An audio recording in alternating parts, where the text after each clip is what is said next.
Madame, mademoiselle, monsieur, bonsoir et bienvenue à l'émission Profondeur du droit consacrée aujourd'hui à la protection judiciaire des enfants en République démocratique du Congo. Comment est organisée la justice pour mineurs en RDC?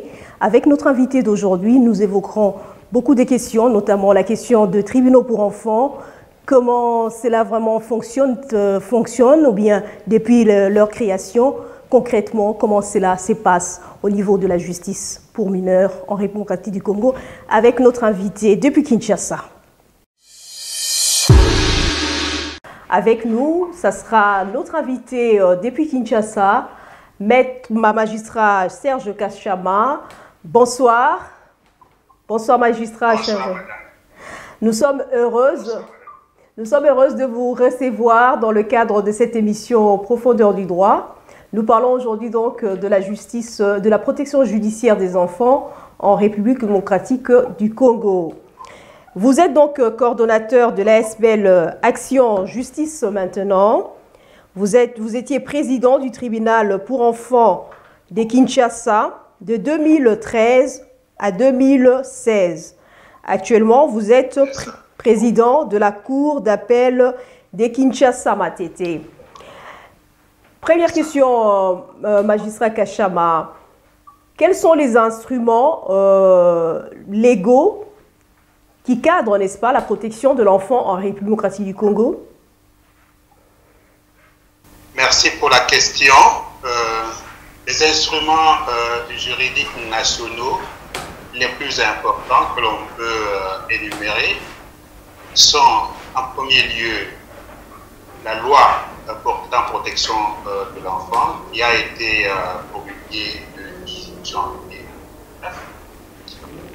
Oui. Il y a ensuite le code de la famille, ça date de 1987, mais il a été modifié et complété le 15 juillet 2016. En dehors de ces deux grands instruments, on peut citer aussi le code du travail. On peut citer encore le code judiciaire militaire et le code pénal tel qu'il a été révisé en 2006 et pour lesquels on parle sur les violences sexuelles. Et donc, en République démocratique du Congo, là, vous avez cité beaucoup de lois. Donc, la justice, on peut comprendre que c'est cadré, il y a de lois qui cadrent la justice. Donc, ça fonctionne. Relativement aux textes, oui. Ce ne sont pas les textes qui font défaut. Nous avons ces textes nationaux. Et bien sûr, il y a aussi des instruments juridiques internationaux auxquels la République démocratique du Congo est partie, et pratiquement tous les instruments juridiques qui concernent l'enfant, pour l'essentiel, ont été ratifiés par la RDC, en commençant bien sûr par la Convention relative. Et ces protocoles facultatifs, il y a des conventions de l'Organisation internationale du travail sur les formes travail des enfants, sur l'addiction à l'emploi. Et sur le plan africain, il y a la Charte africaine des droits et du bien-être de l'enfant dans le processus de communication. Oui, par rapport par exemple au travail des enfants, comment ça s'est organisé en fait, comment la protection de l'enfant judiciaire et juridique aussi, on ne peut pas parler du judiciaire sans parler du juridique quand même. Comment s'est organisée cette protection justement pour ne pas arriver aux infractions de violation du travail des enfants, de violation quoi, qui violent en fait les interdictions. Qu'est-ce que la loi a déjà dit à propos de travail des enfants? Ok. D'abord, la loi dit qu'on ne peut pas utiliser des enfants avant 18 ans. Oui. La réforme de 2016 a dit l'âge minimum d'admission à l'emploi, c'est 18. Oui. Mais à partir de 15 ans, l'enfant peut travailler moyennant autorisation du président du tribunal pour enfants après avis de l'inspecteur du travail. Oui. Ça, c'est la première garantie. La deuxième, c'est en rapport avec la nature même du travail que peut accomplir un enfant lorsque l'autorisation a été accordée par le président du tribunal. Donc, il faut que qu'il s'agisse de travaux légers, Oui. qui sont salubres et qui ne sont pas de nature à corrompre la moralité de l'enfant. Et il faut aussi que ce travail soit limité dans le temps Oui. pour permettre à ce qu'en même temps que l'enfant travaille, il puisse continuer avec ses études. Et évidemment, le travail de nuit des enfants est exclu. Et en cas de violation de ces dispositions-là que vous venez de citer, qu'est-ce qui se passe réellement parce qu'il s'agit d'un enfant qui peut se trouver dans ces conditions-là, mais c'est un enfant, il ne sait pas comment, quelle procédure suivre pour vous atteindre, vous, de la justice, et afin de se voir et mettre dans ses droits.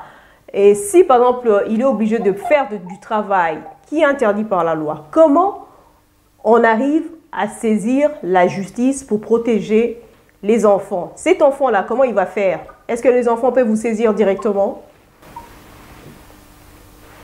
Oui, je pense que notre loi permet à ce que l'enfant puisse saisir directement la justice, mais il y a en amont un double dispositif.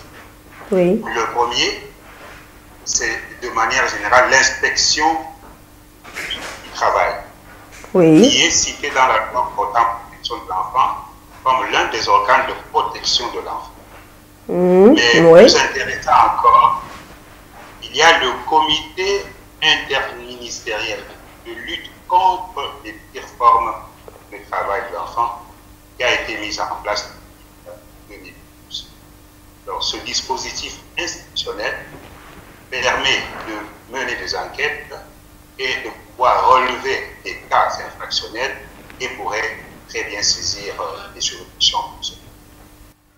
D'accord. Et qu'en est-il exactement? Parce que vous avez cité la loi sur la protection pour ce qui est du travail des enfants, mais vous avez parlé aujourd'hui que maintenant qu'il y a eu effectivement installation des tribunaux. Les tribunaux pour enfants existent bel et bien en République du Congo. Oui, donc en vertu de la loi portant protection des enfants de 2009, oui. Les tribunaux pour enfants ont été créés dans chaque ville et dans chaque territoire.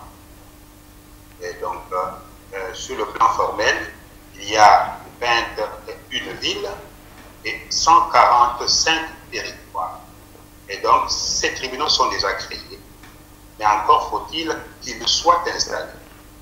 Et l'installation de ces tribunaux créés en 2009 par la loi a en effet lieu en 2011, oui. à partir de la désignation des animateurs de ces structures avec le décret du Premier ministre qui a fixé les sièges et les ressorts de ces juridictions. Et donc sont opérationnels, installés et qui fonctionnent, reçoivent de cas. Et quelles sont les infractions le plus souvent pour lesquelles vous êtes saisi par rapport aux enfants? La justice, ouais. Voilà, là nous sommes donc par rapport aux enfants présumés à avoir commis oui. des manquements oui. qualifiés d'infractions à la loi pénale, n'est-ce pas? Oui. Oui. Bon. En tout cas, il y a toutes sortes d'effets oui. qui pourraient être commis par les majeurs et qui le sont également par les mineurs. Alors, expérience, il y a souvent il y a une catégorie d'enfants qui sont en rupture familiale et qui, pour survivre, s'adonnent à quelques rapides. Oui. Et généralement, il nous arrive. Mais il y a aussi des cas de violence sexuelle qui sont aussi assez souvent. Il y a la connaissance du juge, des juges. Alors, par rapport, je voulais revenir un peu sur les tribunaux pour enfants. Oui. Leur installation est en cours, elle n'est pas terminée parce qu'elle a commencé en 2011 avec 6 tribunaux pour enfants. En 2013, il y a eu 12 tribunaux pour enfants et actuellement, il y en a 21. Le processus d'installation est en cours et n'est pas encore achevé. Oui. Donc, toutes ces juridictions-là sont saisies des faits tels que je viens de les énumérer là. D'accord. Et qu'en est-il de l'affectation des juges? Comment sont-ils affectés dans ces...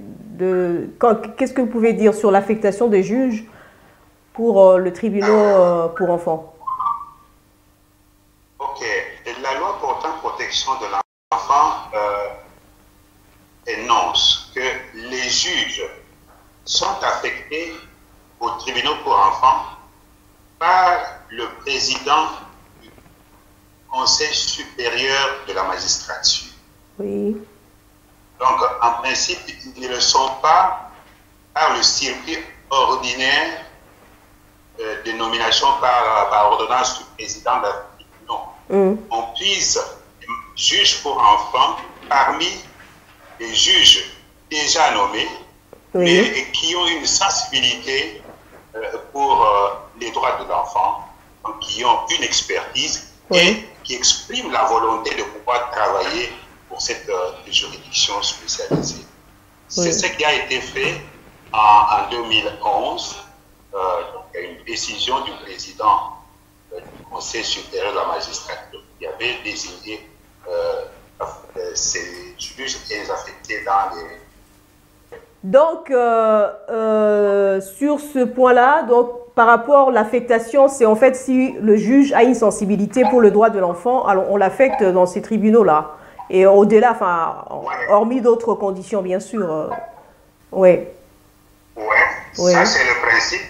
Mais bon, il arrive évidemment, parce qu'il n'y a toujours pas de personnes, suffisamment de juges qui expriment la volonté de pouvoir travailler dans les tribunaux pour enfants. Oui. Et alors là, d'autorité, on désigne des juges pour travailler dans ces juridictions.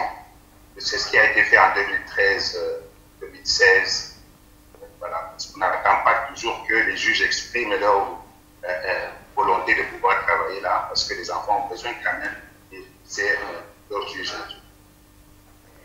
Et comment c'est fait donc quand les juges sont saisis, bien sûr, vous avez des informations, mais quand on voulait juger des enfants et que vous les condamnez, comment c'est fait la condamnation des enfants? Est-ce que c'est de la même manière que les adultes, par exemple, ils sont condamnés à quelle sanction, et comment, où le passe-t-il leur condamnation? Dans des prisons ou bien ce sont des mesures de rééducation? Comment ça se fait? Oui. Ok. Déjà, pour les enfants, la terminologie est tout à fait différente. On ne parle pas de condamnation. On parle plutôt des mesures. Donc, il n'y a pas de peine de prison pour les enfants. Il n'y a pas de peine d'amende pour les enfants en République démocratique. La loi parle plutôt des mesures à prendre par rapport aux enfants. Et nous pouvons citer les plus emblématiques. C'est lorsque les faits ne semblent pas très très graves et que l'enfant n'est pas récidiviste, le juge se contente de le réprimander et de le remettre à ses parents avec l'injonction de mieux le surveiller à l'avenir. Sinon, le juge peut décider de le placer dans un centre à caractère social. Alors, il y a aussi, si l'enfant présente des troubles mentaux, on peut le mettre à la disposition d'un centre, responsable d'un centre spécialisé psychosocial. Mais il est aussi prévu que l'enfant puisse être placé auprès d'un couple de bonne moralité. Ça, ce sont des mesures pratiquement non privatives de liberté. Mais la mesure qui s'apparente un peu à la prison, c'est le placement de l'enfant dans un établissement de garde et d'éducation de l'État, qu'on appelle communément EGE. Cependant, il faudra dire qu'à ce jour, les établissements de garde et d'éducation de l'État, tels qu'ils sont prévus par la loi portant protection de l'enfant, ne sont pas organisés. Et donc, malheureusement, les enfants se trouvent en prison, bien que parfois dans des quartiers spéciaux, des pavillons spéciaux. Et qu'est-ce qui manque à cette organisation? Pourquoi il y a eu des créations, il y a des lois qui sont prises, mais il n'y a pas d'organisation par rapport à ces centres-là? Qu'est-ce qui fait défaut? Qu'est-ce qui fait défaut? Ok. D'abord, il faut un décret du Premier ministre. Oui. Qui n'est pas encore pris.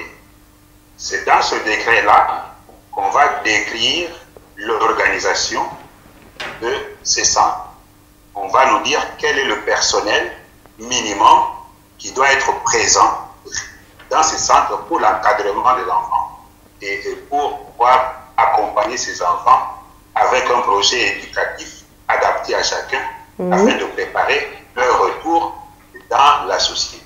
Donc, ce texte n'existant pas, on reste un peu sur les vestiges des textes sur la délinquance juvénile de 1950, donc d'avant même 1960.